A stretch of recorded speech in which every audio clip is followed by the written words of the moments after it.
I'm Lisa Williams, and after years of being given generic advice that changed nothing, and after being told, you're just tired, it's just stress, I am making it my mission to cut through the noise and understand what's actually happening to our bodies. So today, I'm breaking down the real reasons behind hot flashes. Not some vague wellness speak, the actual signal through the noise. All right, here is what we're getting into today. First, why your brain's thermostat starts to go haywire when your estrogen starts to drop. Then, the brain chemistry chain reaction that makes everything worse. And next, your endocannabinoid system, something most doctors never mention. It's kind of a game changer. And then after that, we're going to discuss the connection between your blood sugar, hot flashes, and yes, that is a thing. And finally, why stress makes everything 10 times worse, and what we can do about it. Here's what you will walk away with. 1, hot flashes aren't random. There's an actual mechanism behind them. 2, it's not just about your hormones. Your blood sugar, your stress, your metabolic health, they all influence how bad your hot flashes are. And 3, you have way more influence over this than anyone's ever told you. 4, your body is trying to tell you something. Hot flashes are a signal, not a punishment. All right, so here's what's actually happening when you get a hot flash. Deep, deep, deep inside your brain, there's a region called a hypothalamus. Think of that as your body's thermostat. Its entire job is to keep your internal temperature in this comfort zone. Not too hot, not too cold, but just right, that Goldilocks zone. And estrogen has this calming effect on your thermostat. It keeps everything stable. But as we move into menopause or perimenopause, estrogen doesn't just drop, it fluctuates wildly. It's up one day, it's down the next, and it throws your brain's thermostat completely off. So without steady estrogen, your hypothalamus becomes hypersensitive. And it starts to misreading these tiny temperature changes as if your body is starting to overheat when it's really not. So what does your brain do? It panics, and it sends a signal to open up your blood vessels, push blood to your skin, and trigger sweating to cool you down from that fire that doesn't really exist. That's the wave of heat, the flushing, the drenching sweat at 3 a.m. But it doesn't stop with estrogen. There's this whole chain reaction happening. Estrogen helps regulate your serotonin. That's your mood and temperature regulating brain chemical. So when estrogen drops, your serotonin starts to drop. And when your serotonin starts to fall, something else rises. Norepinephrine. That's your stress chemical. That's your fight or flight chemical. And excess norepinephrine further destabilizes your temperature regulation. This is why you might start to notice that your hot flashes are getting worse when you're stressed or when you're anxious or after that second cup of coffee or matcha. You're not imagining it. Stress really adds fuel to the fire, literally. Mood, stress, sleep, it basically is your body's master regulator. And it's always working to keep things in balance. And here's the connection. Estrogen plays a key role in your endocannabinoid system. So when estrogen levels start to drop or fluctuate during menopause, it directly affects how your ECS system functions.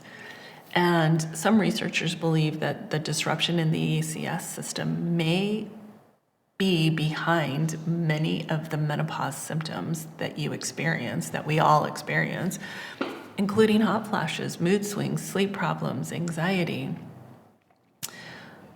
Your body naturally makes its own cannabinoids that help regulate your temperature.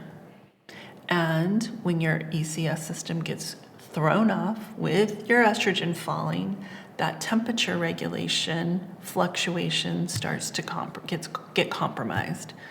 And that is why supporting your endocannabinoid system might help address some of the menopause symptoms at the root cause, not just covering them up. Here's something that I wish somebody would have told me years ago. Hot flashes don't happen in a vacuum. It feels like you're burning from the inside out. All these years of me following eat less, exercise more advice, eating high carbs, little protein, little fat, my glucose was constantly spiking and crashing, and I had no idea that it was making things worse. Nobody was looking at me as a whole person. Let me be real. When we're stressed, our adrenal glands release cortisol and adrenaline. High cortisol, especially at night, has been linked to frequent night sweats and hot flashes.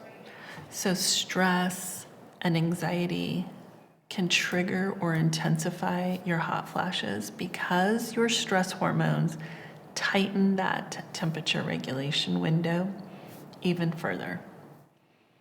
Throw on an overactive nervous system, that fight or flight mode that we get stuck in, and it makes hot flashes more likely.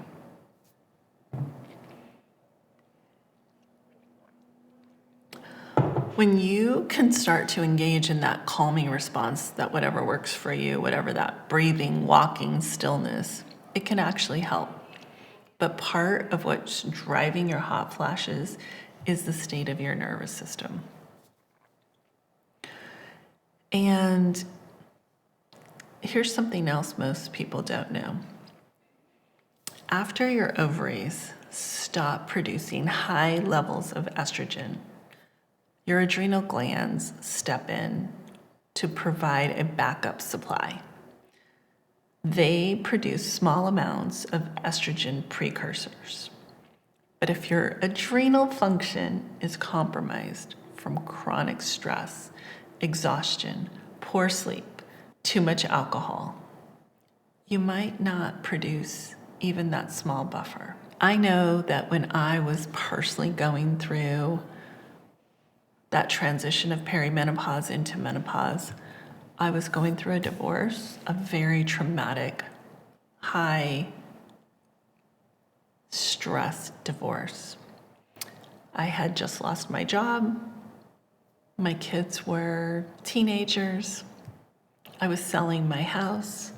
I was moving. And I was somewhere in the neighborhood of like $60,000 in debt on my credit card. I had just enough money coming in to cover the bills. So I was living off of credit cards to provide food and whatever gas, whatever we needed to live day to day. So my stress levels, my cortisol levels were so high. My estrogen was starting to drop. And I didn't change my diet, didn't change my sleep habits, didn't change my exercise habits.